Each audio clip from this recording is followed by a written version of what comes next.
I hoped. I visualized. Yeah, it's Kurt Kleinendorf. When we were playing in Binghamton, I think it was our first overtime game. He said something like 60%, 60 to 70% of all overtime games end within the first 5 minutes. And so he basically said that as if to say, like, okay, you kind of need to dial it in for the first 5 minutes to make sure. And sure enough, today it was another example of that. I hope no one fact checks me on that one, but I mean. You went to Cornell, we won't.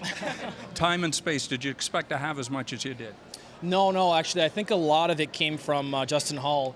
He brought a lot of people over to him, and he was able to make that pass. And then once I got in the middle, I think I caught the defenseman a little bit flat-footed. So I just tried to push the puck into a place that I'd be able to get the shot away so that he wouldn't be able to deflect it, and I was able to kind of get it on net.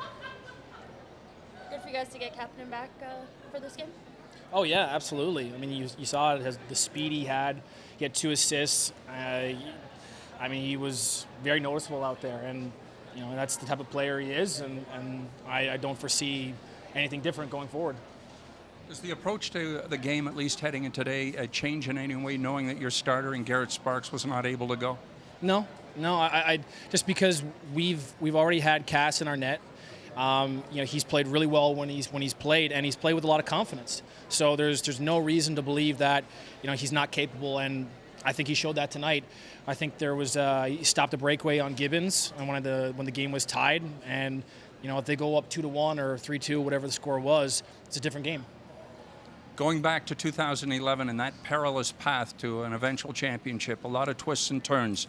Is this just one of those twists and turns here that you got to work through along the way? What are you referring to? In terms of winning a Calder Cup back in Binghamton. Oh, absolutely. I mean, if you look at, I remember our first round was just incredible. We won all 4 games in overtime, and we were down 3-1 in the series. Went back to Manchester down 3-2, and we just pulled it out. And I think going through those ups and downs and the highs and lows with the emotional roller coaster that it was in the first round, it really prepared us for the second and third and the final round. And so these types of games, when you're going to overtime, you've got to figure out a way to win. And you don't know how long you're going to be on the ice. You could be out there for 2 overtimes, 3 overtimes, 4 overtimes. So sometimes it can be mentally challenging, but those are the type of games that I think really prepare you for a long run. Does the first round of the best of 5 make it feel like an urgency to kind of get that out of the way quick because you don't have the room for error like a best of 7? Well, especially given the situation now. I mean, it's a 1-1 series, so really it's a best of 3. So right now, because we're up 2-1, we're putting pressure on them. But at the end of the day, too, they realize, too, like, they win the next game and you're 2-2, and then it's just one game wins it all.